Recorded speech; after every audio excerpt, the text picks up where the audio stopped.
Welcome to the sixth and final session of the JA Economics for Success program. Today's activity is called What's the Risk? And the materials that you need are the table tents, the risk insurance cards, which we'd encourage you to tear apart before going into the classroom, the risk bingo sheets, which also need to be torn in half for the students, the What's the Risk charts, as well as the certificates of achievement for the graduation portion. Today's activity is all about insurance and the importance of considering insurance to help us manage the risks we have in life.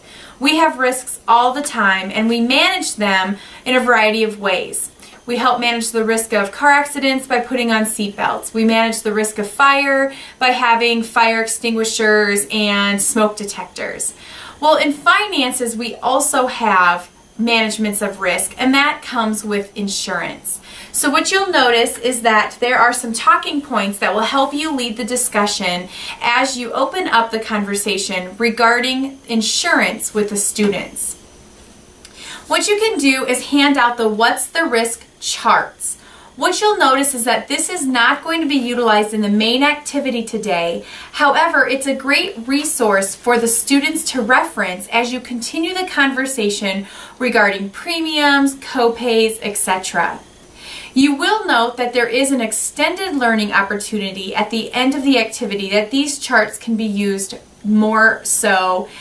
So even though they're not going to be used in the bulk of it, it is a great reference for the students to have. And that extended learning opportunity might be something that the teacher wants to consider utilizing after your final visit. The actual activity today is going to be play Risk Bingo. And so the students are each going to get a Risk Bingo card, and they also need a risk insurance card. So each student needs one of each of these cards. And what you're going to do is you are going to be reading a series of scenarios, and the students are going to have to decide if they have the proper insurance and coverage in order to place a chip on their bingo card. So what they'll notice is that each of the risk insurance cards are different, and each one of them is missing one of the key 5 insurances that are highlighted in this program. Along with that, some of them have disclosures on here that they do not actually cover certain things. So for example, there might be a disclosure that it doesn't cover braces. So what the students are going to need to do is they are going to need to look at their bingo card as well as their risk insurance card to try to decide if they have the opportunity to make a check on their bingo card. Now you can do a couple things. If you want to, you could bring in small candy and have that be what the students use to cover their bingo cards. You could use small slips of paper, or you could simply have the students draw an X on their card when they actually get one that matches. What you as the volunteer are going to do is you are going to use the risk bingo scenarios found in your guidebook to walk them through this activity. And in order to make sure that everybody's on the same page, you want to read the first scenario, which is actually the free space. But what you're going to do is you're going to read the scenario, and there's a bolded word in each one of the scenarios. And that's the word that you want to emphasize, because that's the word that's going to match what's on their bingo card. So the first step is for them to find the word to see if it even is on their card. And then from there, they're going to check their risk insurance card to see if they have that coverage, as well as if they have, to see if they have the type of insurance, as well as to see if they have the coverage for that situation. If so, the students can go ahead and mark their bingo cards accordingly. And then you're going to go to the next situation. So you'll notice everybody has the free space, which is in the center under warranty. You are then going to continue to choose scenarios to read. And what you want to make sure to do is you want to choose the scenarios from each of the categories. So you don't want to go in order. Instead, you want to ping pong throughout your book and actually read one from the home chunk, one from dental, one from health, etc. That way it scatters it around and allows all the students the opportunity to get their game cards filled up. Once the students get 5 in a row, they can call out bingo. And what you can do is verify their card that they actually you had read the scenario and they actually have insurance coverage, and then you would declare your winner. Depending upon gameplay, you might want to consider having them play it one more time, or what you can do is move into the extended learning opportunity.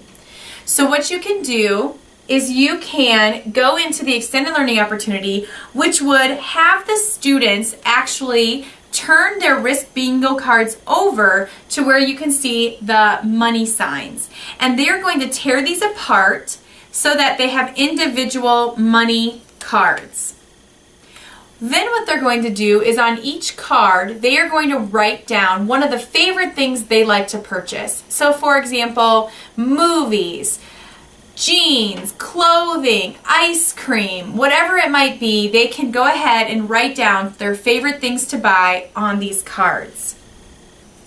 Then what you're going to do is you're going to tell them that they need to consider purchasing insurance. And if they're going to purchase insurance, it's going to cost them money. So more than likely, they're going to have to give up some of these favorite things to purchase in order to have enough money to buy the insurance. So what you're going to do is anybody who wants to purchase insurance, they're going to give up 3 of their cards. And so they're going to give you 3 of their money cards, and you are in turn going to give them one of the risk insurance cards. So they can choose whether or not they want to purchase it. Then the next part of this activity is where you are actually going to randomly select a student's name out of the class, and you are going to read their name into one of the risk bingo scenarios that we had previously used for the bingo game. So you would put their name in the situation, whatever happens, and what you're going to do is you're going to ask them, do they have insurance to cover this? And if they do, they're good to go. If they don't, they need to pay you 3 of their bills. That is an extension activity that you can do if there's time, and if the bingo takes longer, that's absolutely not a problem. But you do want to make sure that you take some time at the end to again have a summary and review about the key concepts and terms. Take the last few minutes of your class to do a mini graduation with the students. There are certificates of achievement in your kit that you can fill out to give to the students, and just note there is a place for you and the classroom teacher to sign them, but there's also templates on our website at jasd.org where you can print these as well. Take a few minutes, whether or not you use the certificates, to thank the students for their participation and to congratulate them for a job well done and to encourage them on future successes they will have. I always like to highlight high school graduation.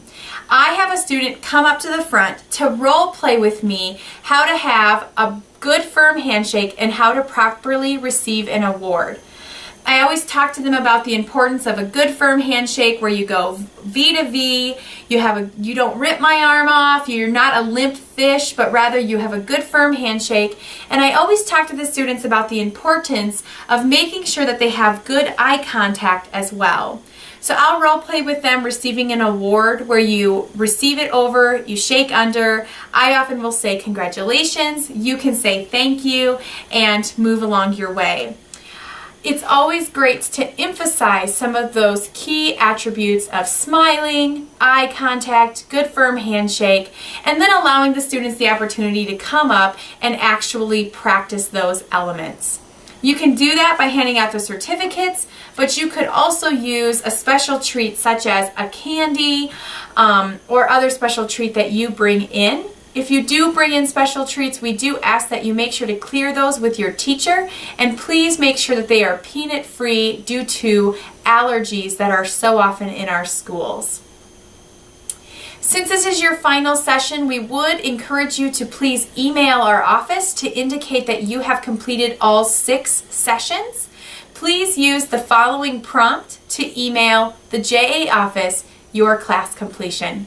Thanks for teaching JA Economics for Success.